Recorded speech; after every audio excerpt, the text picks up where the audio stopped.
This is a small Lancashire town in a desperate search, where no one wants to give up looking.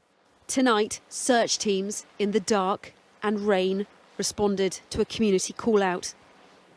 Wading into the river close to where Nicola Bulley's phone was found, they pulled out what looked like a green chair. But police are appealing for any new information.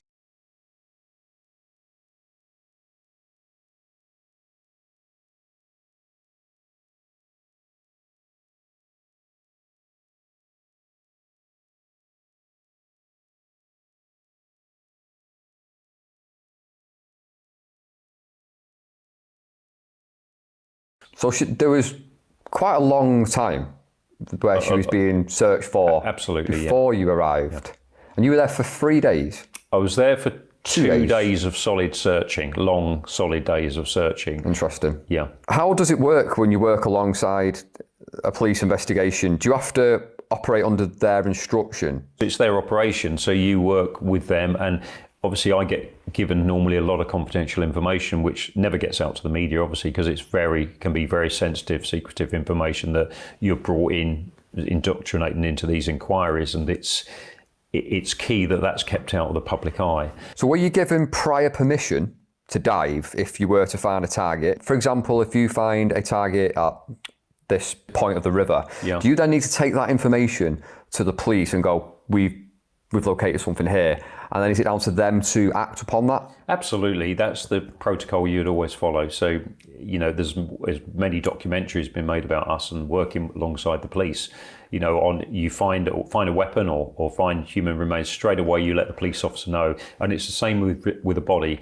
Once we locate a body in the river, we will tell the police. The police will then relay that to those who need it. The area will be cleared, and that will be acted upon. And then the police will normally, bearing in mind we are the team who normally dive and recover, when they give us the instructions to dive, the only time it would change if you're in a fast flowing river and you had no time to act, and it wasn't a suspicious circumstance, it was something, the body moving quick down the river, and you had to throw a diver in to grab it, then that's a different ball game. But normally you work alongside the police, they will instruct you, and then we will recover the evidence or body as required. So that's important what you just said then. So you relate to the police.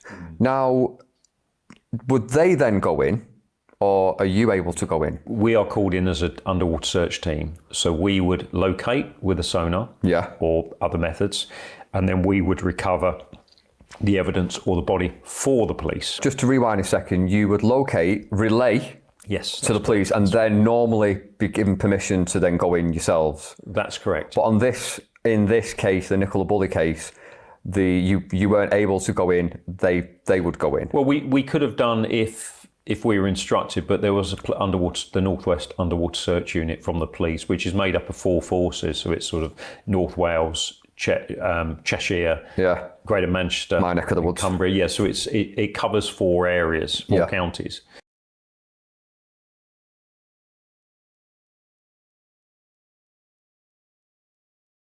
How long were you searching the river before you found what you knew to be a target lying on the riverbed? Well, the first day was Monday the 6th. So we were searching from, as instructed by the police, from the weir, and we were given down to Cartford Bridge, which is 2 or 3 miles down. It's quite a long way down.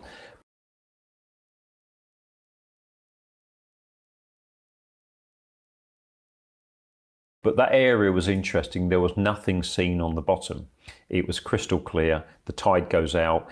It's extremely shallow. So if Nicola had been in that part of the river where she was eventually found, she was found in the reed bed just up on the side. And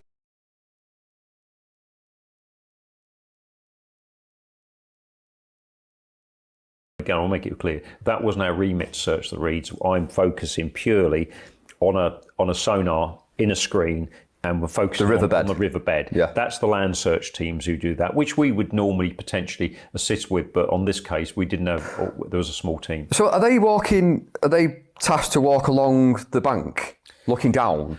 They are. How does that work?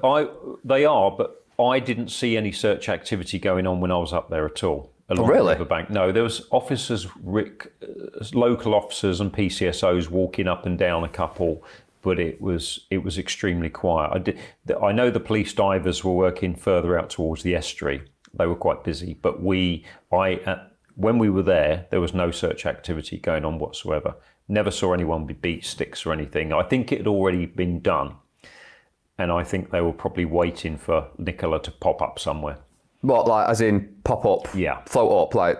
Potentially, yeah. Like do you want to explain a little bit about how it works when a body goes into a river? And bodies never float.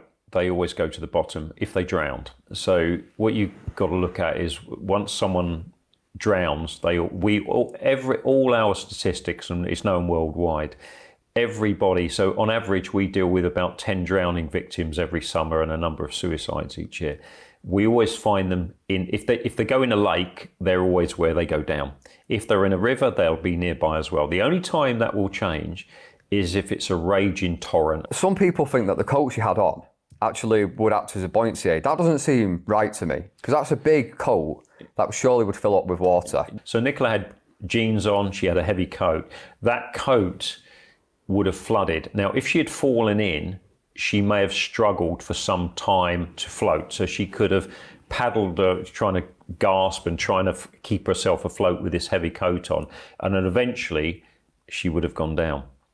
But she won't go down, you won't go down straight away. You've got to drown, and then you get flood, and then you get dragged to the bottom by the weight of your clothing. The first target that you got on the sonar, what kind of image was that? It was a clear symmetrical shadows of either two arms or two legs. Shadows? It was shadows. To me, it took human form straight away. I knew that, because we're looking for a body, and I know straight away when I see a target like that, with all my experience, this was Nicola.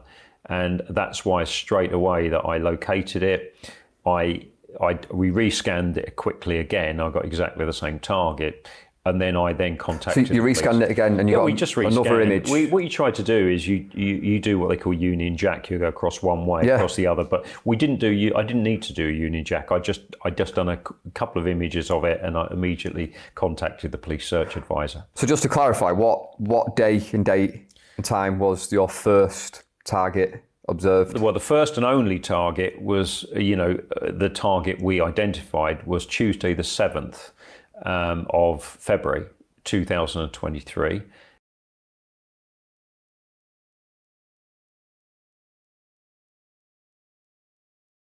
I commenced my search at 10:28 that morning, and 6 minutes later at 10:34, I located the target.